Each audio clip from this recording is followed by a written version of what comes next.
Hi guys and welcome back to my channel.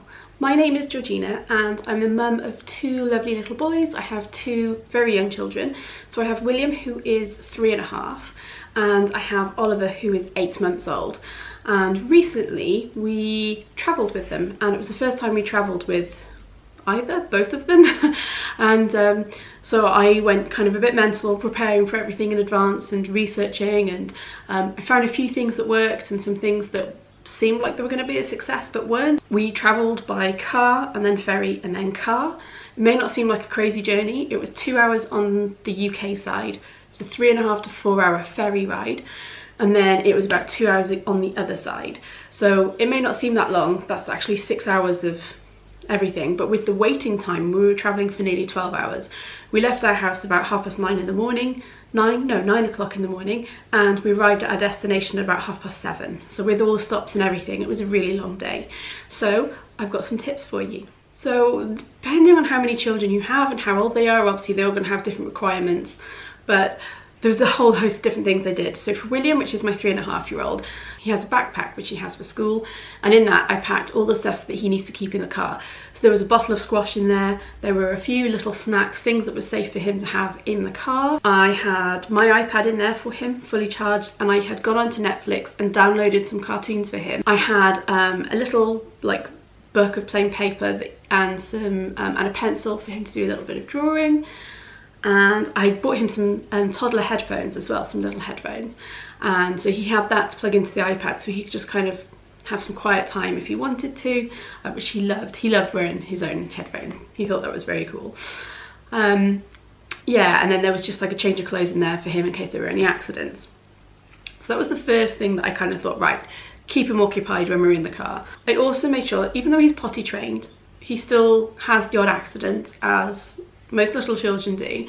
So we have something called, I think is it a porta potty? It looks like a ladybird. I'll put the links down below so you can go have a look, because we bought ours from Amazon and it's really good. It's small, it's a bit small for him now, but it's fine. If he needs a wee or a poo, we can get it out and he can have it as discreet as we can kind of manage. After watching a video from Isis, she's one of the channel mum vloggers as well. In fact I'll link up whichever corner it is, I'll link her video up here. She had suggested buying packing cubes, and I thought, gosh, these seem expensive. I was sat up one night about 1 in the morning, Oliver asleep next to me in bed, husband asleep, and I'm looking up all these things, and God, I didn't know which to buy. I bought some ones for me and my husband that were about £15, and I bought a green set for Oliver, which were I think about £12, and a blue set for William, which were about £12. They have the same ones, just different colours. And do you know what? They've been some of the best things I've bought, so thank you for that tip, Isis. The ones I bought were Amazon's Basics ones for the kids. And so you have one like this, and they've got the mesh so you can see through them. And then you've got this one, which is a bit bigger again. And this one, which is huge.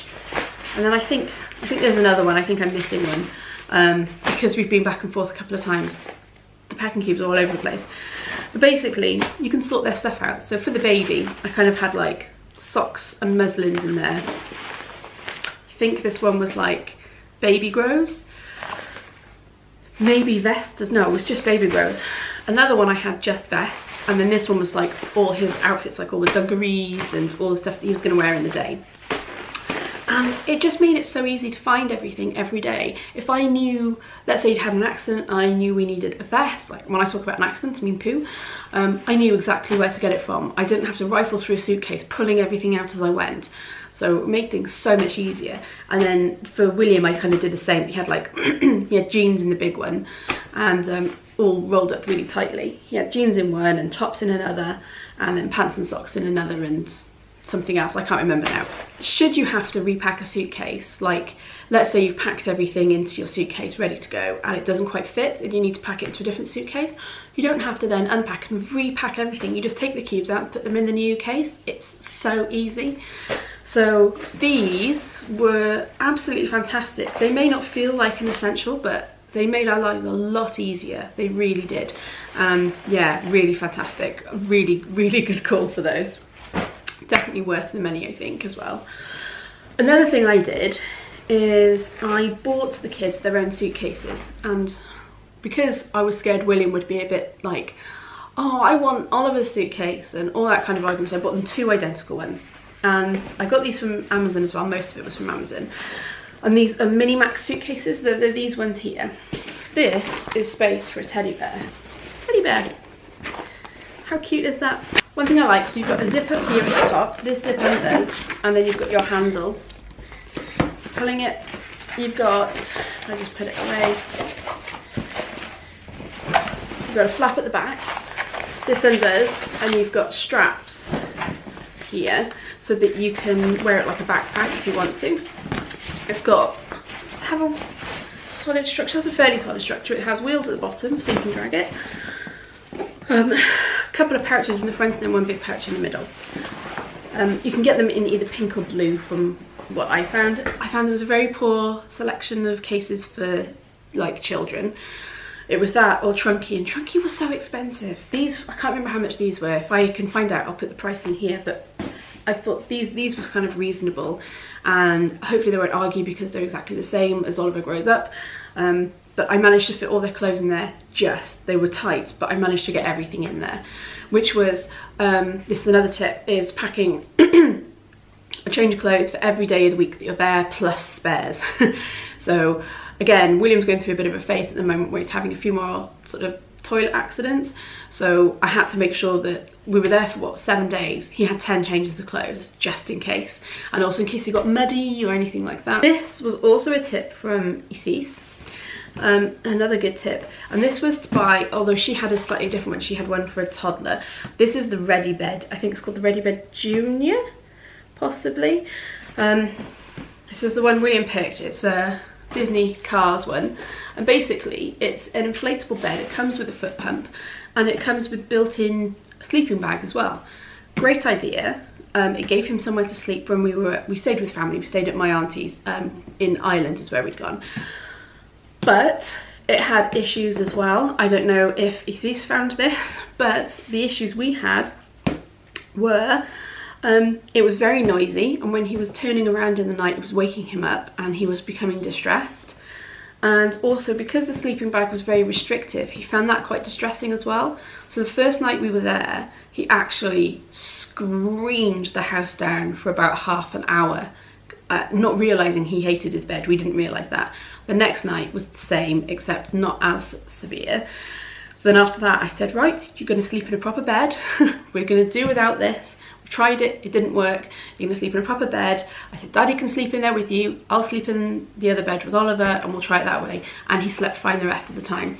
So nice idea, impractical. I wouldn't use it again. That's my experience. Obviously everyone's gonna have a different experience. William may just hate the restriction and it just not suit him. So another thing you really need to think about if you're traveling is snacks. Like, this is something we realised with William. The key to keeping him happy and keeping him in the car or travelling or wherever it was we were, snacks. So I tried to keep them balanced to like some slightly naughty snacks and lots of sort of better snacks. So for travelling there, because I'd had the luxury of preparing in my own home, we had sandwiches, we had bananas, we had, us grown-ups had nuts as well. William had Dairy Dunkers as well. Another tip, if you are sailing like we did, we were on the ferry for a while, we, for the first time ever, got a cabin, and it was one of the best things we've ever done. So we sailed with Stena Line, and we always paid the premium rate, because it means you get on the ferry first and off the ferry first, and it also means included in the ticket is the cost of getting the Stena Plus lounge, which is like a first class lounge type thing, where you get like free tea and coffee and biscuits and snacks and stuff, and then they have a little small restaurant in there as well with it's like, I think it's a separate kitchen cook for them. Really nice food, and it's just a nice quiet place where you're guaranteed a seat. So although we had that, we still paid extra for a cabin. I think it was £30 each way, and it was for 4 berths. And it was nice. We had our own toilet, which was fantastic. We used it as a base. We kind of dumped our stuff off straight away, went off to the Stena Plus lounge because it was lunchtime when we sailed over and breakfast when we sailed back. So we went, got ourselves fed, and then we left there, kind of had a look at either the kids play area or the duty free, and then went back to the cabin and we got some sleep. William didn't sleep, but he would like do colouring in or watch the iPad while the rest of us got some rest, which was invaluable. So having somewhere to use as a base was always worth its money. It really was. Plan stops in, and at least with the journey we made sure we planned in contingency so that if we left late or if there was traffic, different things, we wouldn't be late. And I know that's difficult, and it's difficult when you have children, but coming back, the ferry was at 8 o'clock in the morning and we were a 2-hour drive away. We had to be there for 7 o'clock in the morning. But with it taking 2 hours to drive there, at the very latest, we had to leave at 5. So we were up at 2:45. We were on the road by 3:30. Was it 3:30? No, 4:45? 4:45. And we got there about 6:30. Waited for check-in. Check-in should have been at 7, but they didn't allow us on until 15 minutes before it was sailing because I think there were some issues. And it was only a little bit late, as it turned out in the end anyway. But yeah, contingency, just in case. I think that's about it. They're my top tips anyway. I hope you've enjoyed this video. Don't forget to hit subscribe below, and don't forget to hit like if you've enjoyed this video too and find it useful. And I'll catch you guys on my next video. Thanks for watching. Bye.